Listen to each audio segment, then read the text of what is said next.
बढ़ जे देखा है देखाओ देखा ए छोटकी मम्मी जी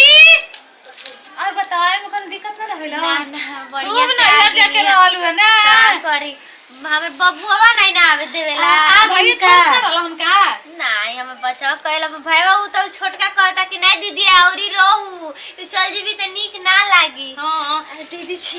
गोड़ लागत कुछ रह दो माई ठीक भाई जन हो हां सब पानी ने लिया हां लेके आओ लेके आओ रुको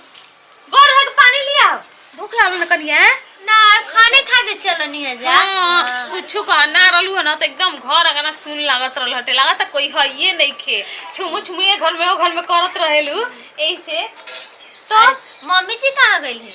बाड़ीन घरे में दुआरा उरा होइहन केनियो लौकली हन ना हां ना लौकनी है ओई ये घड़ी किनैला का हो कनिया हां माई की लसिया हां बड़ा सुंदर लागता हो कितना